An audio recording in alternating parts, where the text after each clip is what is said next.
Jangan engkau jauhkan dirimu dari mendengar sesuatu tentang kejadian sederhana yang lucu-lucu. Termasuk juga yang lucu-lucu dalam hidupmu. Hidupmu itu lucu, banyak yang lucu. Cuma kamu membacanya terlalu serius. Kalau kamu tidak bisa menangkap betapa lucunya hidupmu, kamu kurang peka terhadap hidupmu. Hidupmu itu lucu, ngapain kamu stres? Ngapain kamu sumpek?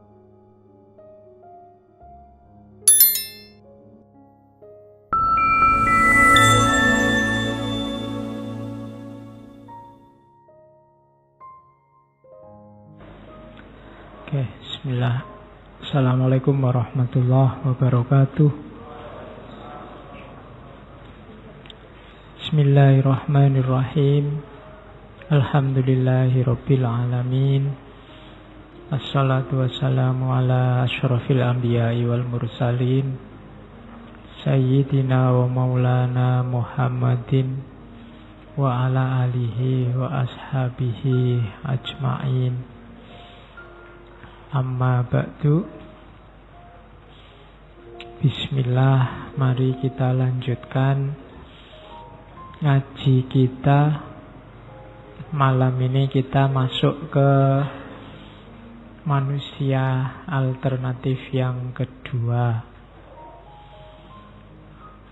Ya, sebenarnya semua filosof, semua pemikir yang orisinil itu ya alternatif semua. Karena gagasan-gagasannya pasti baru, tidak pernah ada sebelumnya. Tidak ada filosof besar terkenal yang bukan manusia alternatif. Manusia yang bisa menampilkan jawaban-jawaban alternatif di luar jawaban-jawaban yang sudah disepakati dan diketahui oleh umum. Jadi kenapa sesi ini saya kasih judul alternatif? Ya biar bisa dibedakan saja. Sebenarnya semua tokoh ya alternatif. Cuma memang tokoh-tokoh yang kita angkat bulan ini selain alternatif juga unik. Oke, meskipun begitu rumusnya ngaji tetap sama. Tidak usah berharap macam-macam, dinikmati saja. Ya, karena banyak yang wah malam ini temanya Nasruddin, mesti lucu-lucu. Tidak mesti juga. Ya, wis tidak usah diharap-harap kayak lucu ya syukur, tidak lucu ya wis. Jadi pokoknya tidak ada harapan, karena kalau ada harapan nanti mesti ada kekecewaan. Jadi biarlah apa adanya mengalir. Pokoknya buka saja dirimu lebar-lebar, buka pikiranmu lebar-lebar, dinikmati, gelombang otaknya diturunkan sedikit, jangan kaku, biar bisa masuk. Kalau dirimu sudah penuh dengan angan-angan, dengan harapan, nanti Nasruddin nggak bisa masuk. Biarkan dia masuk dalam dirimu. Apa yang ditawarkan kamu nikmati. Semoga cocok. Kalau tidak cocok ya kamu muntahkan lagi. Kayak Diogenes kemarin nawani macam-macam ya. Kalau kamu cocok kamu telan. Jadikan nutrisi untuk hidupmu. Kalau tidak cocok ya muntahkan.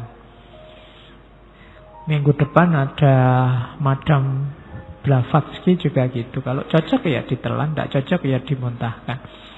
Itu ilmu itu begitu. Ya tidak semuanya cocok. Karena setiap orang kan konteksnya beda-beda. Kalau hidupmu sudah cengengesan sakarepe dhewe, dikasih vitamin Nasruddin nggak terlalu ampuh. Wong wis cengengesan uripmu sakarepmu sendiri. Mungkin perlu vitamin tokoh-tokoh yang agak serius untuk meningkatkan kualitas hidupmu. Tapi kalian yang kaku hidupnya, tidak bisa santai, tegang terus, nesu terus, nah itu vitaminan Nasruddin mungkin laku.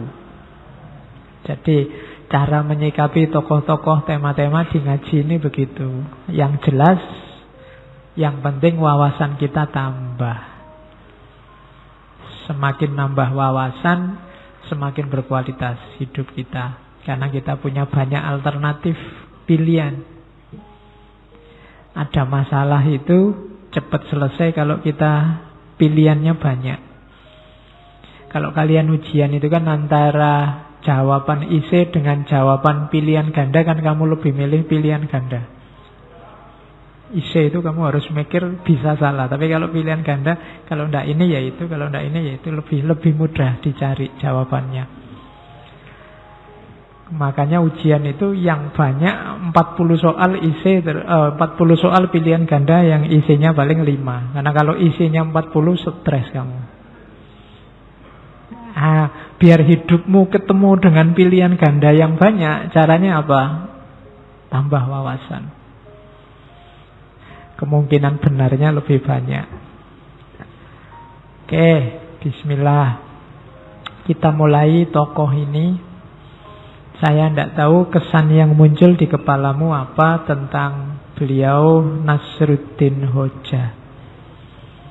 Tokoh ini yang jelas, yang pertama menyuruh kita hidupnya tidak tegang. Berhikmah ya, berfilsafat iya, mendalam secara makna ya, tapi santai saja, sambil senyum, sambil tertawa. Kalau kamu tidak percaya, Nabi itu sering tertawa. Di banyak hadis, bahkan ada beberapa hadis yang menyebut Allah pun tertawa. Lah kok manusia tidak bisa ketawa? Ya meskipun istilah Allah tertawa itu kan nanti ada beda pendapat. Kalau di kita yang Sunni pokoknya bila kaifa, tapi Allah tertawa. Kan ada cerita Allah tertawa, misalnya besok ada laki-laki terakhir yang keluar dari neraka menuju surga. Mungkin dia lihat surga dari jauh terus tertarik. Ya Allah, mbok aku dekat saja sama surga sudah senang. Ya sudah mendekat. Ya Allah, saya nggak masuk juga tidak apa-apa, nongkrong di depannya aja senang. Ya sudah, silahkan nongkrong. Ya Allah, kok enak ya di dalam surga, mbok saya masuk di pinggir-pinggir juga tidak apa-apa. Ya monggo masuk itu. Dan Allah ketawa lihat orang ini. Lu Allah aja ketawa. Ada ceritanya, ada hadisnya. Apalagi Nabi banyak. Nabi itu wajahnya saja dilihat menyenangkan. Kalau dalam bahasa hadis, Nabi itu profilnya basam. Basam itu orang lihatnya seolah-olah Nabi itu senyum terus. Dilihatnya itu enak. Jadi sebelum Nabi ngomong, ketemu Nabi saja itu orang rasanya enak, kayak disenyumi terus. Kalau kalian kan mungkin ada di antara kita yang kebalikannya malahan. Nonton wajah itu pengen muntah.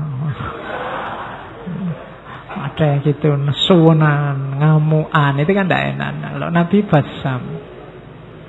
Oke, kepada siapa saja. Makanya orang Islam harus bisa ketawa. Jangan ngamuk terus.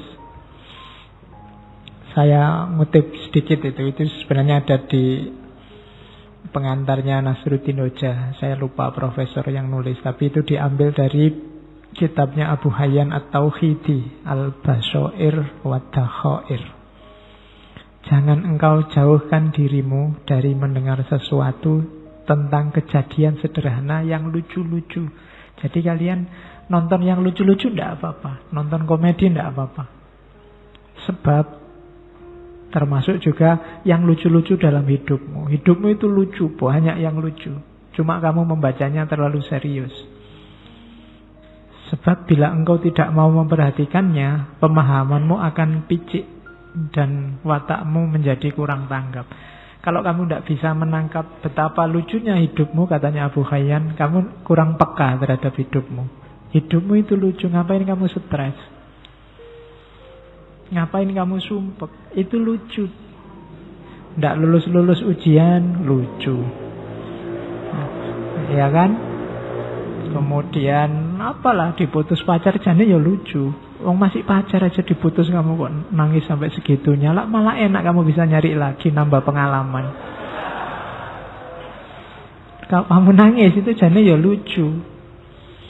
Banyak yang lucu-lucu dalam, apalagi coba kamu baca peristiwa-peristiwa politik hari ini itu jane lucu. Cuma barang lucu itu kamu kok ketemunya malah marah. Harusnya kan ketawa. Tapi hari ini orang membacanya jadi marah-marah. Katanya Abu Hayyan bilang kau tidak mampu menikmati segarnya komedi, segarnya humor, segara kelucuan, awan kelabu kehidupan yang serius bahkan menghancurkan dirimu. Wah, susah. Merengut terus juga hidupmu akan hancur. Tidak enak.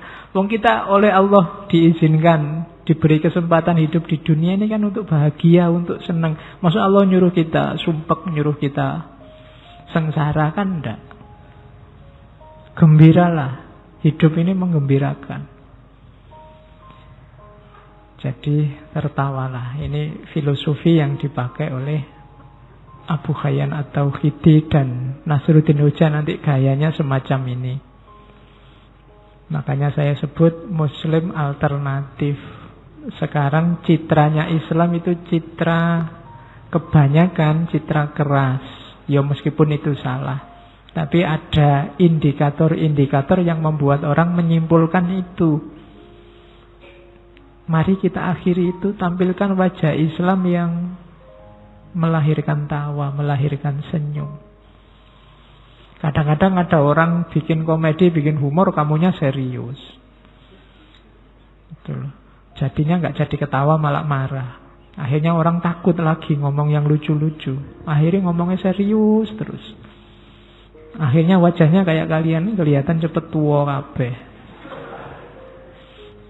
Antara wajah sama umur berbanding terbalik. Jadi ketawalah, senyumlah. Hidup ini indah, hidup ini nyaman. Kalau ada masalah itu sebenarnya kelucuan dalam hidupmu. Ketawain saja. Betapa lucunya dirimu. Itu lebih nyaman. Itu rumus dari Nasruddin. Dan Sufi juga, Nasruddin ini seorang Sufi juga banyak memfungsikan humor. Coba dilihat para Sufi, coba dilihat para ulama besar. Itu kan hidupnya serba senyum, banyak humornya. Ulama-ulama yang ilmunya sudah tuntas itu kalau ngomong kan enak didengarkan, dan kadang-kadang ya dagelan-dagelannya banyak, membuat kita tertawa, membuat kita tersenyum. Ini orang yang sudah luas sehingga bisa menerima apapun. Kemampuan menertawakan hidup itu tidak sembarangan. Wong Quran sendiri sudah ngasih isyarat kamu, innamal hayatud dunya lahwun wa laibun. Kehidupan dunia itu hanya sendaguro. Sendaguro itu kan harusnya melahirkan ketawa. Walaibun, dan permainan, dolanan. Jangan serius-serius. Kan sudah dibilang gitu. Cuma kita tertipu. Wong ini cuma sendaguro kok kita serius. Sampai tawuran, sampai pukul-pukulan, bunuh-bunuhan. Salah rumus berarti hidup kita. Ayo pakai rumus yang benar. Kalau permainan, ya posisikan sebagai permainan. Kalau sendagurau, posisikan sebagai sendagurau. Bahkan dalam dunia sufi, humor ini ternyata perannya banyak, mainnya banyak. Ada teori bahwa kalau dalam sufi itu humor itu termasuk humornya Nasruddin, itu ada kalanya untuk menggugah pikiran. Orang yang jeli membaca humornya Sufi itu tidak cuma dilihat cerita lucunya. Di balik itu ada makna yang dalam. Dan itu bisa dikejar bagi orang yang daya pikirnya jalan, daya analisisnya jalan. Tapi orang yang hanya dapat lucunya, ya nggak dapat maknanya. Kayak para wali zaman dulu ketika menyampaikan ajaran Islam itu kan pakai media budaya. Pakai wayang, pakai model baju, pakai punokawan yang suka ndagel. Itu kan media humor. Kalau para wali yang dalang, meskipun punokawan, meskipun ada semar bagongnya, ada limbuannya mungkin, tapi lucunya pasti ada maknanya. Tidak tahu maknanya pun tidak apa-apa, kamu dapat ketawanya, tapi kurang dalam. Ketawanya sudah dapat, cuma dalamnya. Dulu waktu di antara yang diperdebatkan Sunan Kalijogo sama Sunan Giri kan itu, Sunan Giri orangnya serius. Kalau Sunan Kalijaga maunya, ya sudah kita ambil pelan-pelan. Lah nanti kalau umat tersesat, enggak kalau tersesat. Wong ini, umat Islam ini kan akalnya jalan. Lama-lama mereka juga ngerti rahasianya. Lama-lama juga mereka bisa belajar sendiri, tahu yang benar. Sekarang biar mereka tertarik dulu lah pakai media-media budaya. Termasuk pakai humor. Kalau ada ustadz atau ulama atau kiai ceramah yang tidak ada humornya sama sekali kan, ya paling kamu ngantuk, paling hadir sekali 2 kali, besok nyari alasan kalau diajak. Penariknya kurang, pemicu berpikirnya kurang. Maka fungsinya humor dalam sufi yang pertama itu. Yang kedua, motivasi diri dan introspeksi diri. Orang disindir tapi dengan humor, itu ya merasa tersindir tapi tidak tersinggung. Biasanya begitu. Ya nanti ada contoh banyak di belakang. Karena cerita Nasruddin itu ya cerita anekdot-anekdot. Jadi orang jadinya jangan-jangan aku. Tapi kalau ditunjuk langsung hidung, itu biasanya orang tersinggung meskipun dia ngerti kalau dia salah. Maka penting kamu belajar tekniknya humor. Kapan-kapan kita belajar filsafat humor ya. Banyak filosof yang punya teori tentang humor. Ada yang anti, ada yang pro. Orang serius kayak Plato itu agak anti humor. Wongnya serius masalahnya. Tapi kayak Diogenes kemarin, ya hidupnya itu ndagel. Mulai lahir sampai tua itu isinya ndagel, kabeh gayane ndagel. Tapi ndagelnya kan ndak asal, ada maknanya. Jadi humor membuat orang sadar, sehingga termotivasi atau introspeksi. Yang ketiga, humor itu biasanya untuk kritik. Ngeritik paling enak itu pakai humor. Jadinya orang tidak tersinggung. Berbahagialah yang kamu yang pinter humor. Tapi jangan dipaksa. Karena kalau temanmu bilang tidak lucu, itu tidak enak. Ya. Humor jangan hafalan, humor yang natural. Nanti kalau temanmu tidak lucu gitu, atau temanmu mikirnya lama, ki karepe opo to yo. Ya tidak jadi humor. Mengalir saja. Nanti lucu-lucu sendiri kok. Kan saya bilang hidupmu itu banyak lucunya. Kamu ceritakan apa adanya itu sudah lucu. Ya cobaan kamu jujurlah dengan dirimu sendiri. Ceritalah tentang dirimu belak-belakan 100%. Jangan ditutup-tutupi. Mesti banyak aspek lucunya. Kamu mengalarm jam berapa, bangun jam berapa, dan seterusnya. Itu kan lucu kadang-kadang. Buat alarm-alarm dewe. Alarmnya bunyi kamu matiin sendiri. Pagi-pagi marah-marah sendiri, itu kan lucu. Oke. Yang terakhir dakwah ya. Kalau dalam Islam, apapun yang kamu lakukan harus bernilai dakwah. Apa sih dakwah itu? Yang mendorong orang melakukan kebaikan, itu dakwah. Bisa lewat kata-kata, bisa lewat tindakan. Setiap muslim punya tanggung jawab dakwah. Dakwah tidak sama dengan ceramah. Jadi yang kamu lakukan itu ya, kalau membuat orang jadi turut melakukan perbuatan baik, itu dakwah. Makanya ada hadis man sanna sunnatan hasanatan, barang siapa melakukan, mencontohkan perbuatan baik, diikuti orang perbuatan baik, pahalanya mengalir. Sebaliknya yang melakukan perbuatan jelek, diikuti orang berbuat jelek, itu dosanya juga mengalir. Itu menunjukkan bahwa hidup kita ini dakwah, termasuk humornya. Jadi fungsi humor kalau dalam sufi adalah dakwah, kritik, motivasi dan introspeksi, dan menggugah pikiran. Nanti contohnya banyak. Ini masih teori-teorinya. Sekarang kita ketemu Nasruddin. Nasruddin ini sebenarnya tokoh universal. Kalau kamu tanya orangnya ada enggak Pak? Yang sebenarnya ada. Cuma dia ini tokoh universal, diakui di mana-mana.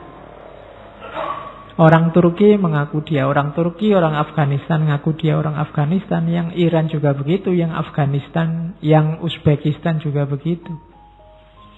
Namanya banyak. Ada kadang ditulis Nasruddin, ada Nasruddin, Nasreddin, ya variasinya banyak. Itu kamu baca sendiri ya. Nasraddin, Nasreddin, Nastratin, Nusretin, sampai ada yang terakhir itu Nazaruddin. Ya. Itu varian namanya Nasruddin. Jadi ya, cuma di Indonesia kok enggak lucu ya. Harusnya Nasruddin itu lucu. Kok di Indonesia ganti Nazaruddin enggak jadi. Gelarnya ya kita kenalnya Hoja. Hoja itu satu akar kata dengan Hokha. Ya. Ada Khwaje, ada Hoja, Hotsa, itu ya sesuai dialek masing-masing. Artinya kalau Indonesia kaya kiai. Jadi mullah, kadang effendi atau afandi, ada juga gelar haji. Ada di banyak tempat, banyak gelar, banyak ejaan, banyak nama. Dicampur-campur karena citra lucunya dan penuh hikmahnya. Kadang rancu, kalau di Arab rancu dengan tokoh Juha atau tokoh Bahlul. Kalau di Indonesia rancu dengan Abu Nawas.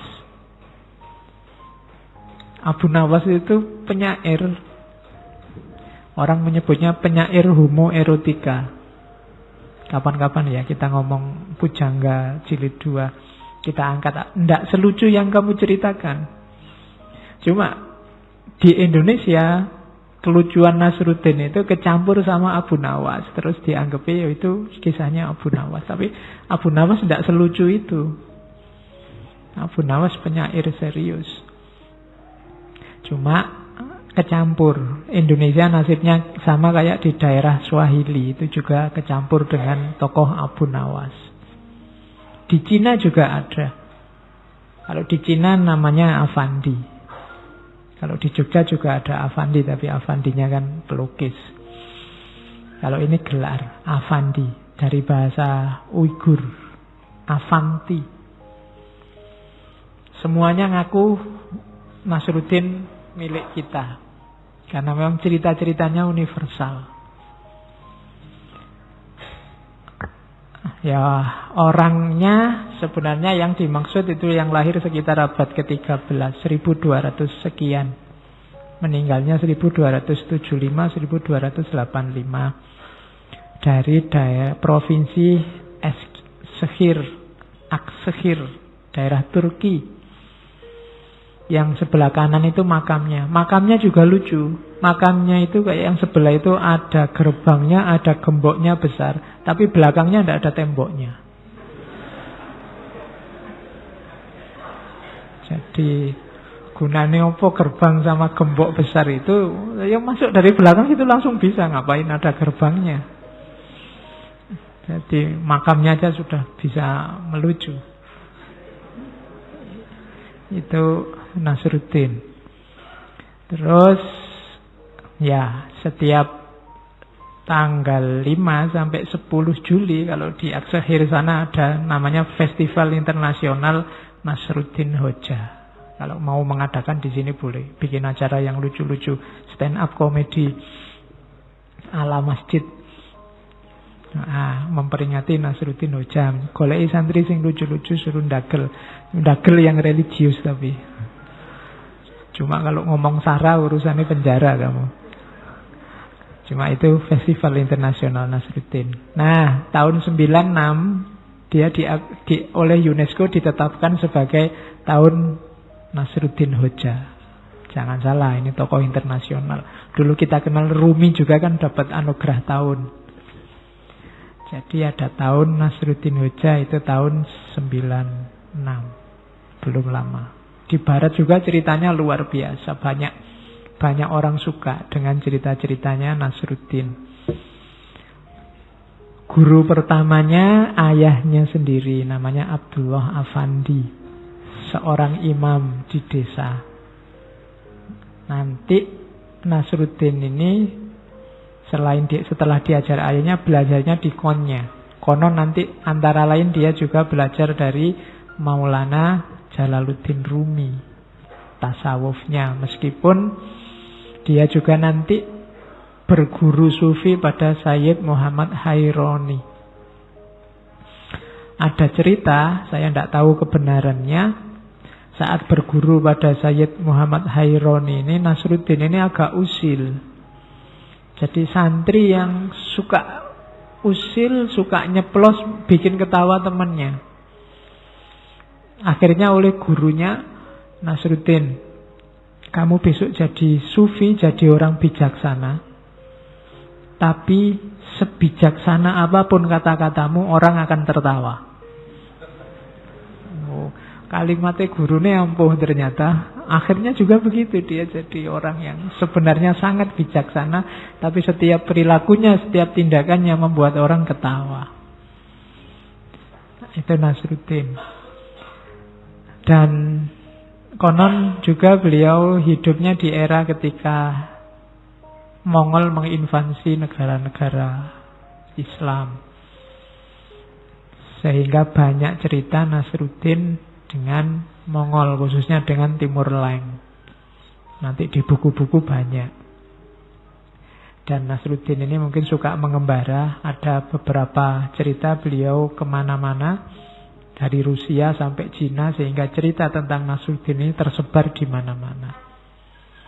Orang ngertinya Nasruddin ini pokoknya sufi yang lucu.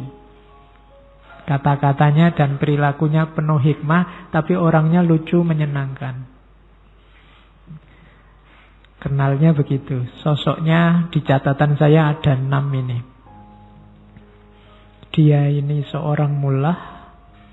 Mullah itu berarti ulama, orang khusus, orang khawas, tapi sehari-hari pura-pura jadi orang bodoh, pura-pura jadi orang awam. Gayanya pokoknya itu, dia ini orang yang tidak masuk di klasifikasinya Ghazali. Kalau Ghazali kan ada orang pinter tapi tidak tahu kalau dia pinter, ada yang 4 itu. Tapi Ghazali nggak punya klasifikasi orang pinter yang pura-pura bodoh. Makanya saya sebut alternatif, tidak ada. Yang banyak kan orang bodoh pura-pura pinter. Ini kebalikannya, orang pinter tapi pura-pura bodoh. Dan kalimatnya, kata-katanya, perilakunya lucu. Orang paling awam bisa tertawa, tapi hanya orang yang paham, yang mau berpikir dalam, yang bisa menangkap maksudnya. Kamu baca ceritanya mesti ada buku kumpulan humor sufi ceritanya Nasruddin, itu kamu mesti ketawa. Tapi coba satu-satu cerita kamu jelimeti, kamu renungkan, nanti ada makna yang dalam di situ. Malam ini kita coba semacam itu. Kemudian yang keempat, Nasruddin ini pemberani. Dia tidak takut ketemu Timur Leng, dia tidak takut ketemu, ngeritik tetangganya sendiri, ngeritik masyarakatnya, ngeritik tradisi. Dia pengen ngomong-ngomong aja.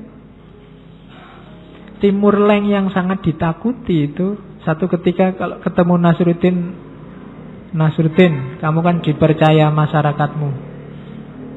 Menurutmu, hargaku ini kalau dijual berapa, katanya Timur Leng. Jawabannya Nasruddin, ya kalau saya lihat sampean ini ya paling harganya tidak nyampe 1000 dinar. Ketawa Timur Leng, lah kok bisa? Aku ini raja timur dan barat, hargaku nggak nyampe 1000 dinar. Bajuku aja hampir 1000 dinar. Lah iya, saya cuma menilai bajunya sampean. Itu kan mau nyindir sampean tidak ada harganya. Yang ada harganya bajunya. Oh, itu kamu ngomong kayak gini di depan presiden bisa wassalam. Tapi kalau Nasruddin tidak, karena orang tahu seperti apa kualitas seorang Nasruddin. Oke. Nah, ikon di mana-mana gambar Nasruddin itu sebagian besar seperti ini. Jadi gambar Syekh Maulana naik keledai tapi menghadap ke belakang. Biasanya ilustrasinya dia ini ngadep ke belakang karena diikuti murid-muridnya yang di belakang. Itu kan lucu, kamu lihat saja lucu, tapi sebenarnya ya ada maknanya. Yang pertama, sebenarnya ini simbol. Simbol apa? Yang pertama, membelakangi dunia. Setiap orang biasanya hidupnya ingin menguasai dunia, ingin menggenggam dunia. Para sufi ingin membelakangi dunia. Nasruddin ini seorang sufi, maka dia ingin membelakangi dunia. Analoginya naik kedelai ngadep ke belakang. Ya nanti kamu boleh nyoba. Kalau pulang naik motormu ngadep nang mburi. Niru Nasruddin. Yang kedua itu isyarat bahwa Nasruddin sudah bisa menguasai egonya. Dibiarkan saja keledai itu jalan sendiri di arah yang tepat. Jadi tidak perlu dituntun. Kenapa orang ngadep ke depan? Kan ingin mengarahkan kudanya, mengarahkan keledainya. Tapi kalau kudanya, keledainya sudah terkontrol, sudah pintar, tidak perlu capek-capek dikontrol. Maka simbolnya dia ngadep ke belakang. Nggak mungkin kesasar, wong sudah dikuasai keledainya. Yang ketiga, tadi kan ceritanya biasanya di belakangnya ada murid-muridnya. Dia tidak ingin membelakangi murid-muridnya. Dia tidak ingin kelihatan lebih menonjol dibandingkan murid-muridnya. Dia tidak ingin disebut orang yang nomor satu, yang punya kelebihan. Makanya gambarnya naik keledai menghadap ke belakang. Jadi itu gambarnya lucu, kesannya juga lucu, tapi maknanya dalam. Kamu ketemu makna semacam ini dari mana? Yo mikir. Logikanya tidak jauh-jauh dari logika para sufi. Karena Mullah Nasruddin ini seorang sufi. Gambar ini mengisyaratkan kuncimu bahagia adalah kamu tidak jatuh cinta sama dunia. Membelakangi itu kan berarti kamu tidak jatuh cinta. Menguasai egomu. Kemudian tidak merasa besar, tidak merasa lebih, tidak merasa sombong. Maka hidupmu akan bahagia. Jadi ikonnya itu. Ya nanti kamu pesen stiker yang gambar itu biar ingat bahwa kamu harus membelakangi dunia. Di banyak patungnya beliau memang ngadep ke belakang, meskipun ada beberapa patung yang ngadep ke depan. Tapi citranya adalah citra menghadap ke belakang. Terus cerita-cerita tentang Nasruddin itu sebagian besar adalah kritik untuk memperbaiki masyarakat. Jadi biasanya Nasruddin yang dikritik, disindir oleh Nasruddin itu moralitas penguasa. Yang kedua moralitas rakyat, moralitas masyarakat. Biasanya orang itu 50-50. Kalau berani mengkritik penguasa, biasanya tidak peka terhadap kebobrokan masyarakat atau sebaliknya. Tapi kalau Nasruddin tidak peduli. Kalau salah ya salah, kalau jelek ya jelek. Kemudian yang dikritik kejumutan berpikir. Orang yang mikirnya kaku. Biasanya terus lucu. Orang yang mikirnya kaku itu. Sama kayak orang yang kaku dengan budaya, dengan tradisi. Tidak berubah-berubah dari dulu sampai sekarang. Padahal situasi berubah itu biasanya terus jadi lucu. Formalisme beragama itu nanti lahirnya juga lucu. Beragama secara kaku. Makanya hidup ini banyak yang lucu di sekelilingmu. Dan itu yang disindir oleh Nasruddin. Katanya manusia itu intelektual, makhluk paling tinggi, paling mulia. Tapi perilakunya ternyata membuat orang tertawa. Dan itu dibuktikan langsung oleh Nasruddin. Cirinya ini, kritik dan sindirannya Nasruddin. Nah, kalau ingin jadi Nasruddin, bangun worldview 1, 2, 3, 4, 5, 6. 6 cara hidup, cara berpikir. Yang pertama, Nasruddin ini hidupnya susah, sering ketemu kemalangan, kesulitan, tapi dia mengelola semua penderitaan, kesumpekannya jadi tertawa.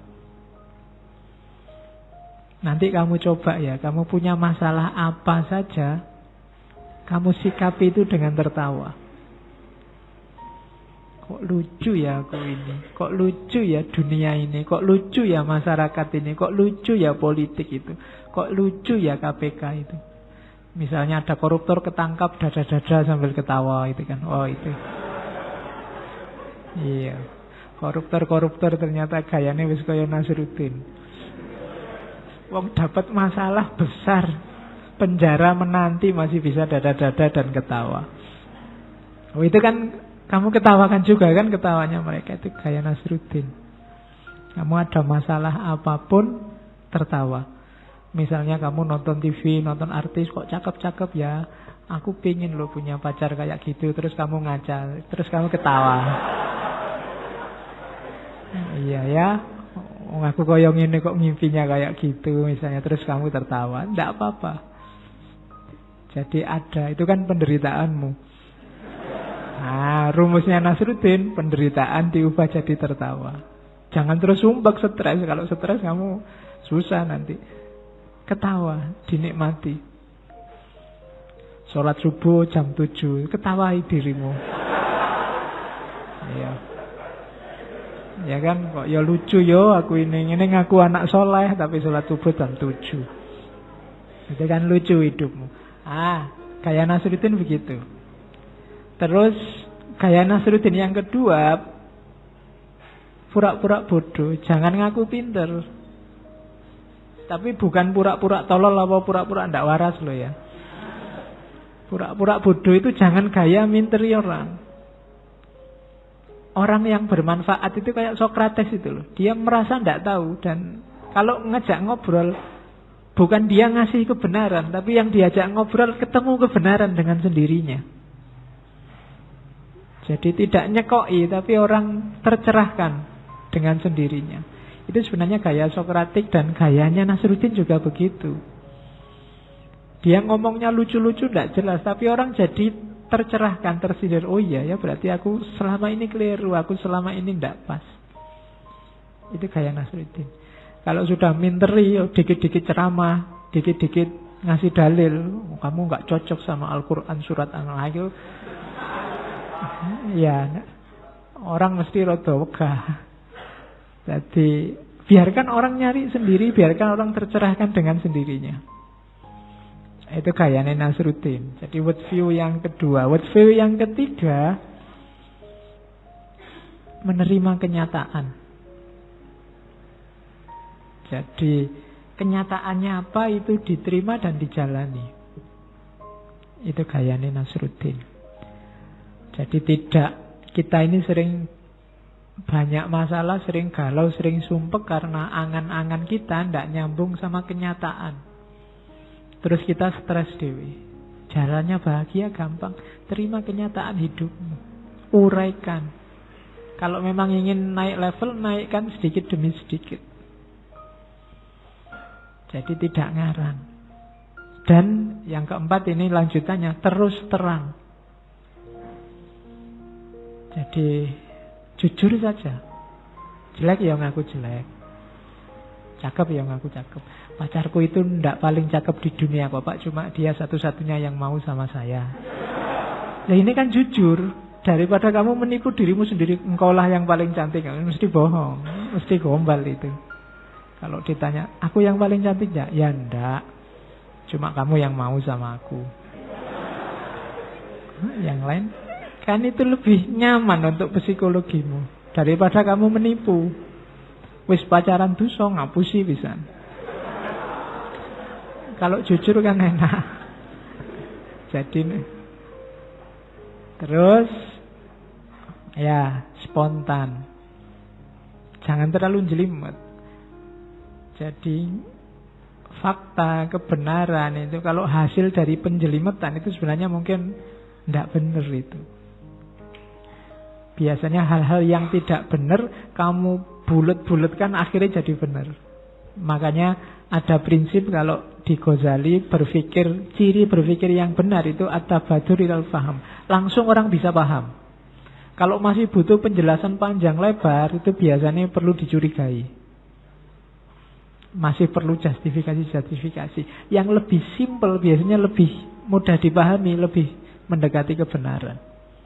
Lebih spontan dibandingkan yang butuh penjelasan panjang, lebar, rumit, jelimet. Maka cari kebenaran yang spontan, yang mudah dipahami. Nanti contohnya banyak. Terus yang terakhir, seorang Nasruddin tidak mudah takut, pemberani. Bahkan sama raja, sama penguasa, sama penjajah sekalipun dia berani. Jadi kelihatannya simpel, berani melucu di depan seorang penguasa, penjajah besar. Tapi itu tidak sembarangan orang bisa begitu. Itu yang bikin gentar para penguasa kayak Diogenes kemarin. Jadi pemberani cirinya. Jadi berani terus terang melihat kenyataan apa adanya. Kemudian tidak merasa pinter, tidak merasa tinggi. Kemudian melihat realitas dengan senyum, dengan tawa. Melihat persoalan dengan cara tertawa. Dari situ kalian akan ketemu seorang Nasruddin.